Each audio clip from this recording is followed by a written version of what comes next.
What I want to talk about right now is something that's very important.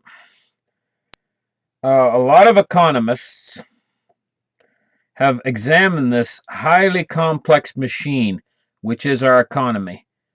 What I mean by a highly complex machine is like a giant mechanism that's got all kinds of cogs and knobs and buttons and each one of these things is a complex way the market interacts with other parts of the market. And this is why economic analysis is so hard to do. Uh, they've been making a few mistakes over the past few years. Some of the best economists, the most highly trained economists out there, have been making some errant mistakes. And I want to point some of these mistakes out. First off, one of the mistakes they've made is when they talk about quantitative easing and they talk about how that all of this added money to the system was going to bring a hyperinflation through the years. They were started talking about this subject and believing the hyperinflation was going to come in 2010, 11, 12, 13, 14, 15, and even 16. And they were talking about this hyperinflation. And they talked about it so much that people got tired of actually waiting for this hyperinflation to come. And now it's like the kid who's cried wolf so many times that the villagers aren't paying any attention to him anymore. They just don't want to hear it anymore. It's like he's yelling, the sky's falling, and the hyperinflation hasn't come, and they're tired of hearing about it. There's a few things that they were missing, and I want to point these things out. Okay. Deflation is the opposite of inflation, and hyperinflation is nothing more than inflation on steroids. Now, deflation has, just like hyperinflation, has certain levels and certain degrees of hyperinflation. And then, well, you got inflation, and that leads to hyperinflation. But there's certain degrees and levels of it. Kind of like when you get a burn, there's different degrees of a burn. There's a first degree burn, second degree burn, depending on how deep it burns your skin. Third degree burn, so on. This is the way with hyperinflation and inflation, different degrees. And the same thing with deflation. It has different degrees. Now, deflation, when it gets really bad, it tends to create a self-perpetuating cycle. Almost like when you start a lawnmower, the flywheel. When the flywheel finally starts, it starts a cycle where it turns the piston, and then the piston turns the flywheel, and so on. One adds to one adds to the other, and you're mowing the grass. The next thing you know, you're mowing the grass. So this is how it works with deflation. When deflation gets severe, I should say. A mild deflation can be managed. And let me explain. The powers that be, the Federal Reserve and so on, they have one huge powerful tool at their disposal, and it's a really great tool. That tool is money creation. So the Federal Reserve can create all of this money.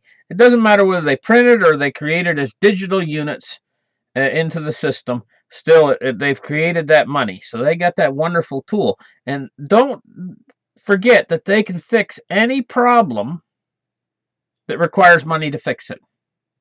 So if you get a bank go down, they can fix it because they can just make enough money to fix it with. If you get the stock market start to crash, they can come in and prop it back up again. They've got everything controlled now. Everything that can be fixed with money creation, they have got it under control. Believe it or not, all the markets now are fixed. They're not. All the markets now are not the real markets. They're all fixed. They're fixing the whole system. They're running. It's all run like a racket. It's all electronic, computerized now. The whole system. There's no markets anymore. No free markets. It's all controlled by computer algorithms. So this money creation tool allows them to fix anything. They can fix it. Anything that requires money creation to fix. Now keep that in mind. But there is a problem they can't fix with creating money. The problem they can't fix with creating money is inflation itself. When prices start to go up, and the reason why they can't fix that is because if they hit it with money, they just add fuel to the fire and make the inflation go up faster and make the prices go up faster and stuff. So hyperinflation and even high inflation cannot be fixed with money creation, and that's the only tool they have. So they got to be careful of the rate of inflation. Now keep that in mind.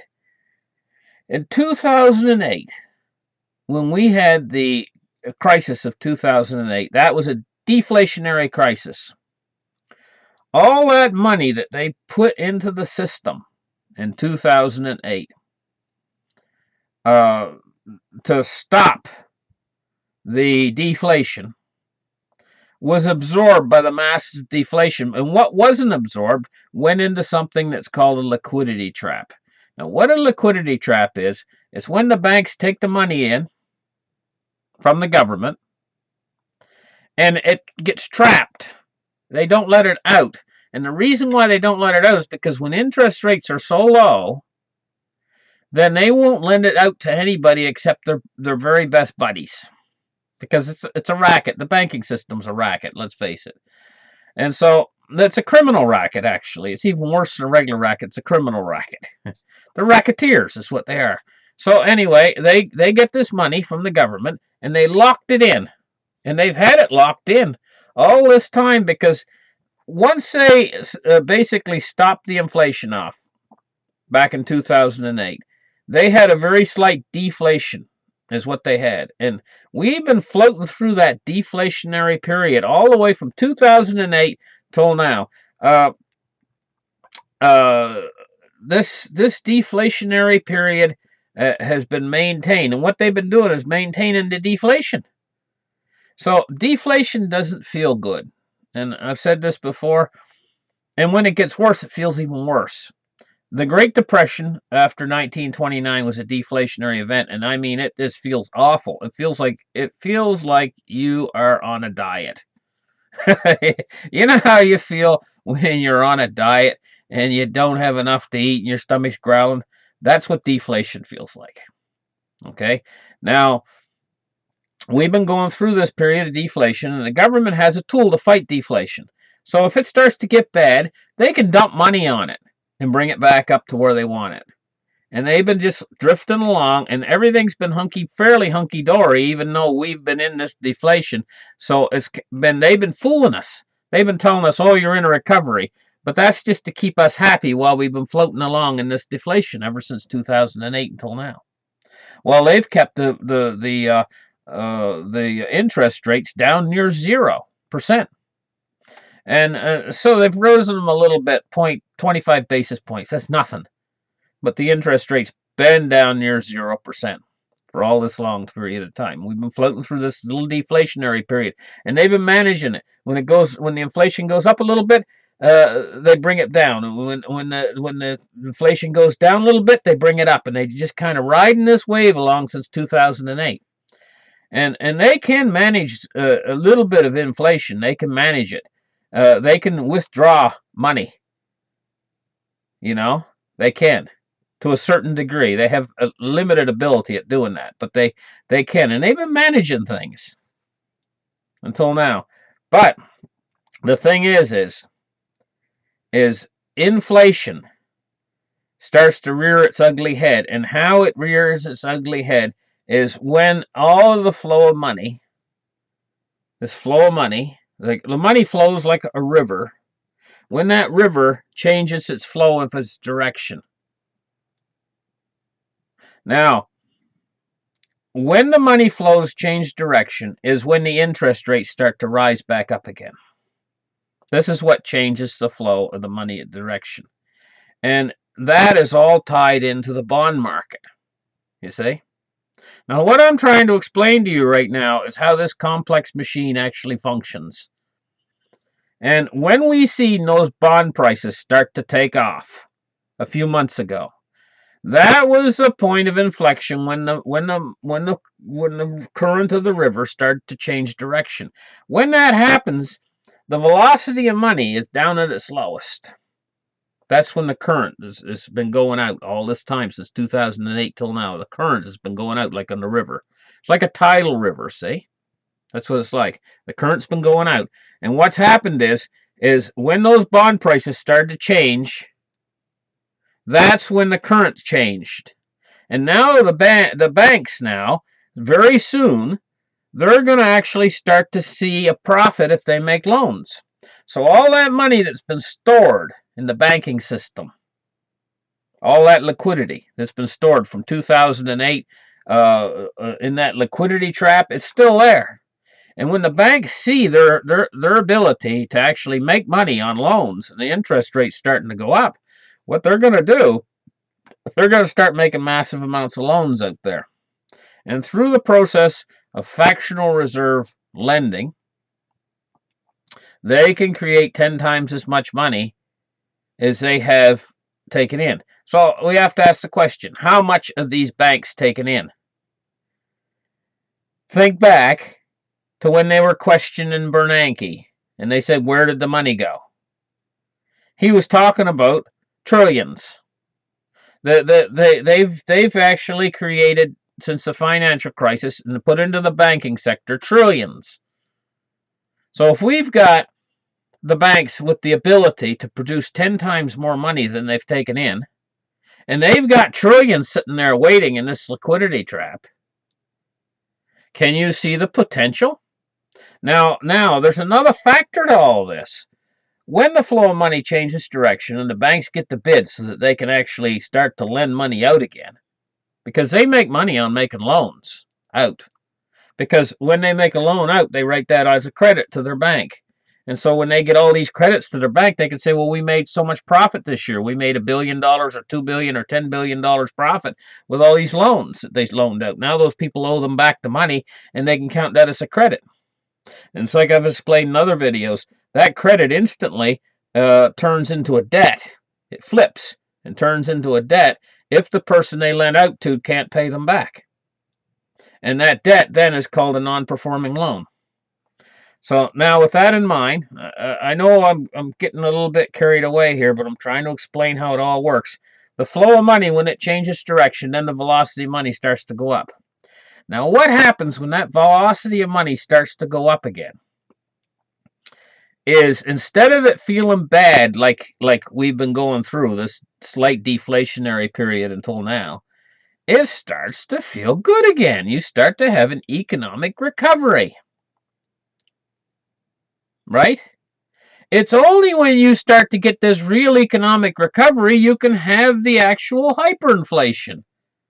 During all this long period of time when we've been going through this deflation, and it looks like the sky's falling, everything feels bad, it feels like the economy's bad and stuff, and all these economists are saying, oh, the economy's bad, we're going to have a hyperinflation.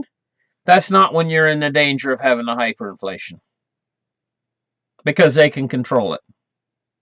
When you're in the danger of actually having the hyperinflation is when the economy starts to recover and it starts to feel good. This is the strange part of it, see? Is when things start to pick up and everybody says, hey, the economy's improving. That's when the danger's on for the hyperinflation. Because hyperinflation is when the whole thing's speeding up. It's not when it's going slow. When it's going slow and it's deflation, there's no real danger, because if the deflation starts to get too strong, the government's already said they can fix that. See? Now, here's the thing. If we can get through the Netherlands election, okay, and Geert Wilders does not get in, then the stock market is going to respond to that. The stock market is going to respond to it, and the stock market's going to go up some if that happens. The next thing that's going to happen, if Geert Wilders does not get elected, all of the people out there that have been watching this situation are going to breathe a collective sigh of relief in the financial markets and stuff. Now, that's part of the effect on gold. Gold it responds very well to when investors are nervous. It's a safe haven asset. So if they breathe this collective sigh of relief,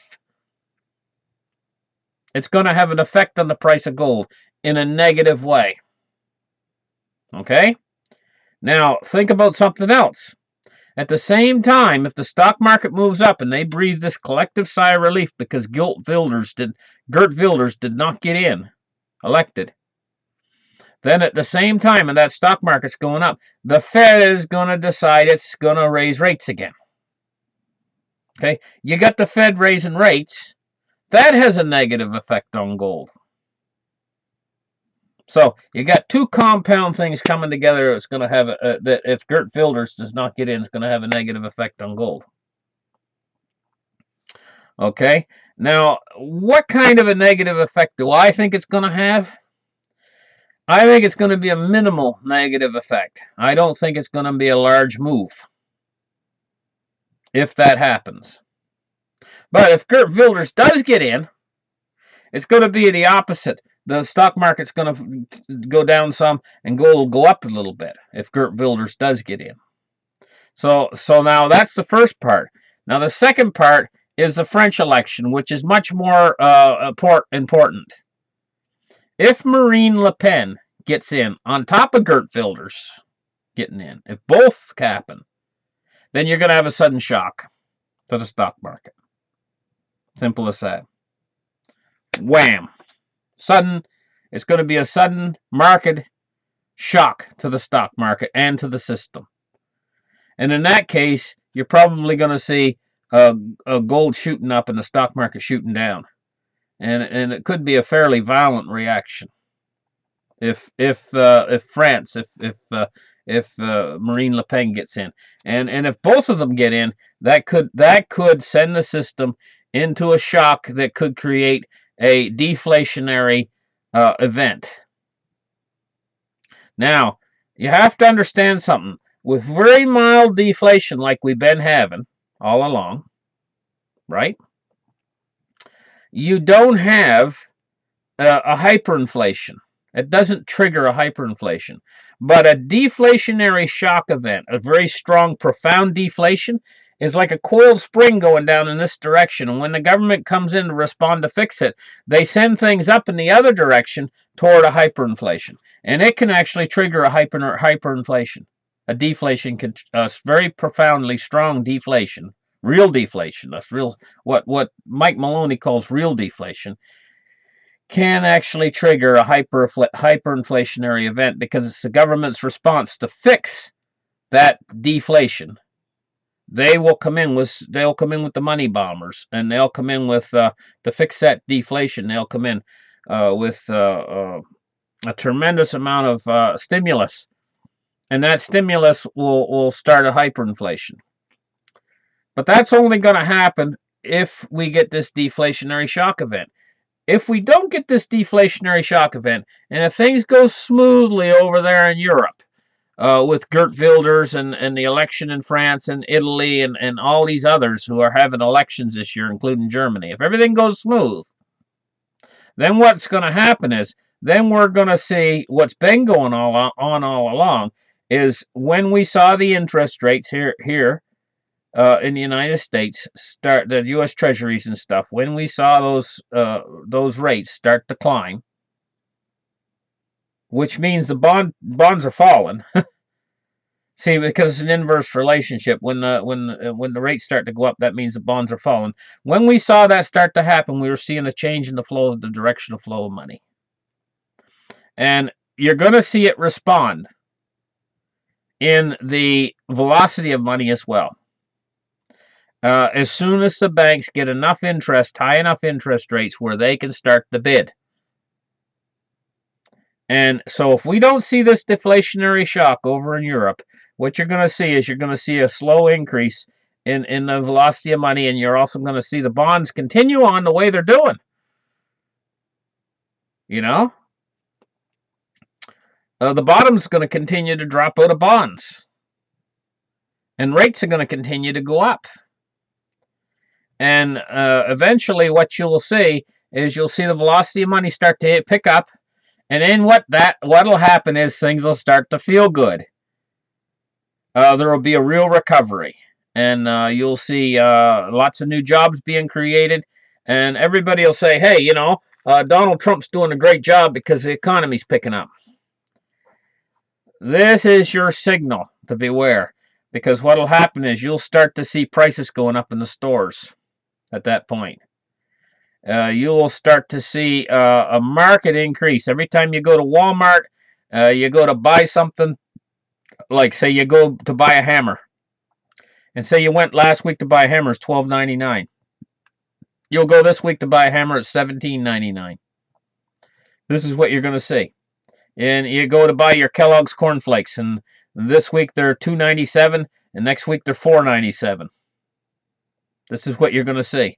The man on the street's going to see when this market inflation starts. But economically, things are going to be in a recovery again. Things are actually going to be starting to go good again. You're going to say, hey, we haven't seen this many jobs, and people are getting employed, and people are making money, and everything's feeling good again. Everybody's got money to spend. That's when to really beware. That's when the monster is starting to shake out of the tree and come alive. Because this whole thing will just keep accelerating past that point. You see? And the response will be the cost of living will go up, so wages will increase. Everything's just going to keep it's kind of, it works almost like a snowball rolling down a hill. You understand? And as it rolls down the hill, it gathers more snow and more speed and more speed and more snow, more speed and more snow. And the first thing you know, you got a giant ball rolling down that hill. And so the sign to look for is an actual real recovery. A feel-good recovery. You know what I mean? And so this is what I wanted to get across tonight. Because all these other economists, they're pointing at their finger and saying, hey, look, we're not in a recovery and things are bad and everything, and we're going to have the dollar die. Well, that's not what's going to kill the dollar. The real recovery is what's going to kill the dollar. You see? As long as we've been in these bad times and stuff and there's no recovery, and that's what these economists are saying. They're saying, hey, we're in bad times right now. This is what's going to give us the hyperinflation. No! No! Those bad times you're going through, that's not going to cause a hyperinflation. They can drift through those bad times for the longest time and just keep managing it by putting a bit of money in the system. See, once this hyperinflation really gets going and prices start to get out of gear, then if they start producing more money, instead of fixing it, it makes it worse. And there's another effect here you got to take into consideration too. That when the banks start to bring the money out of the liquidity trap and start to lend it out at 10 times what the amount of money they've stored away, and they've stored away trillions, the government's gave them trillions, they're going to make 10 times that, the banks, when they start lending it out. Then when the inflation starts, all these people that have been saving all this time, and they've been saving because they've been frightened. And you know who you are. You've been saving because you've been frightened. And you think to yourself, hey, times are tough and I got to keep this money, I got to save it. Well, all of those people, when they see prices shooting up like a bullet, they're going to want to get out. And they're going to run, and that's when they're going to run out and try to buy the safe haven assets. They're going to try to get their money in something that's going in the opposite direction, because their money is going to be going down in value every single day, and they're going to see it, and they're going to decide they're going to get their money out and get it into something else that's going in the opposite direction. So they're going to be in panic mode to get their money into something that's a safe haven asset that's going in the proper direction they want to go in. In other words, it's going up in value rapidly, and the money's going down in value rapidly. They're going to want to jump off of the elevator that's going down and get on the elevator that's going up. Right? But at that point, it's going to be hard to get on the elevator that's going up, because everybody that's got those things are going to want to keep them. So them taking all that money that they got, that they've been saving, and trying to push it in to the things that are going up is only going to drive prices up all the faster, along with the banks lending out at the same time.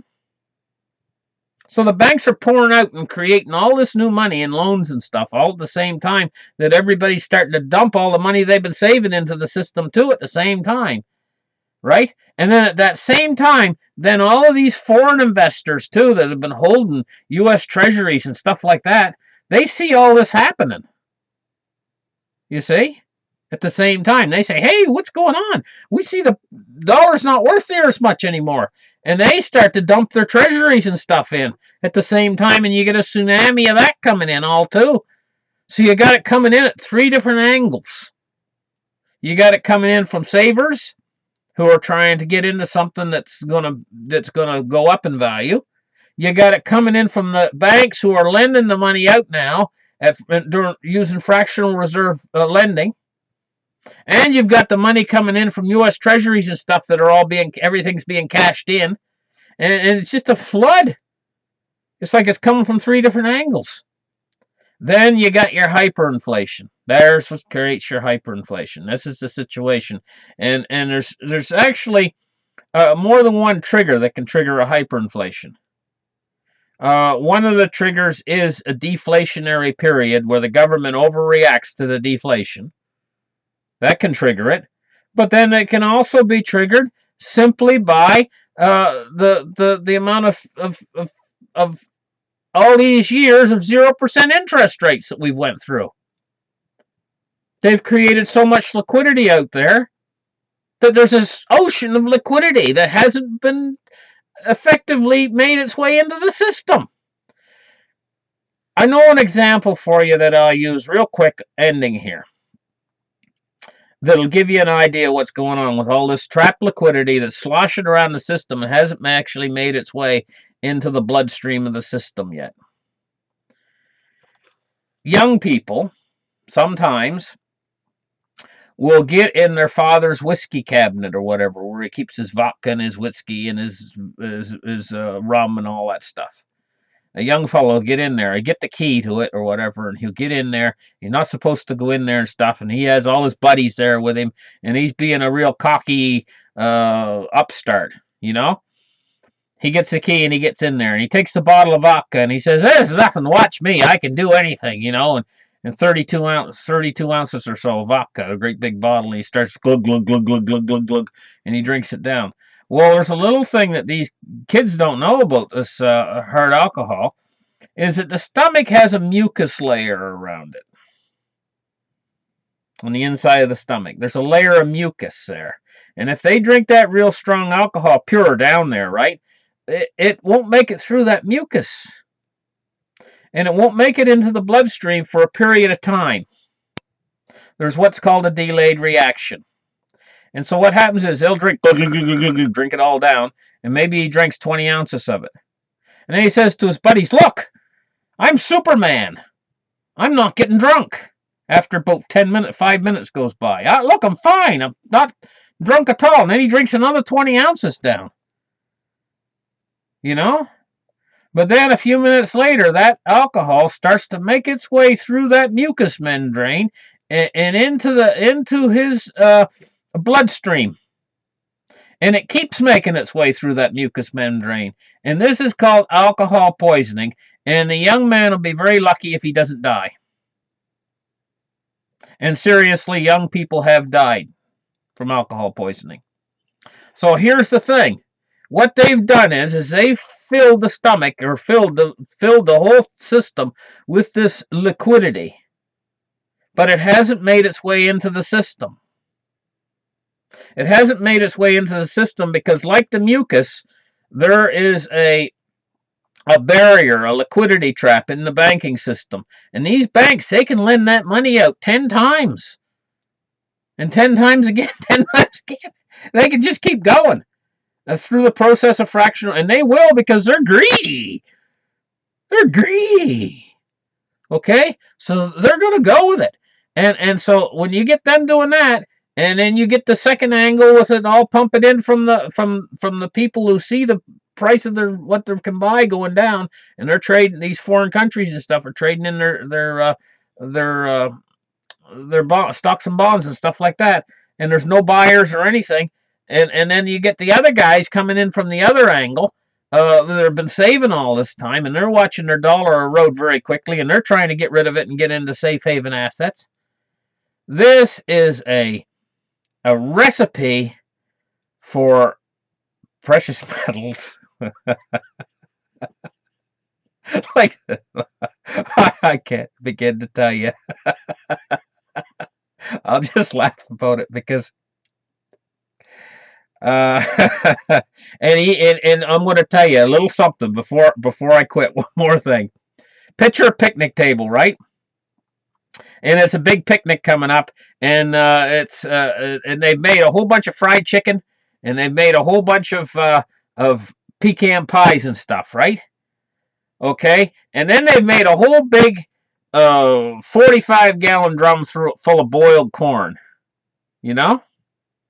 Well, but they've only made like 4 pecan pies and only one big thing of chicken. But it's not that much chicken, maybe 4 chickens. And they got 200 people coming. What goes first is the fried chicken. It's gone, right? That's your gold. And what goes next is all the pecan pie. That's your silver. Gone. So the next people coming to the picnic, they come to the picnic and they say, "Is there any fried chicken left?" Nope, everybody's ate it all.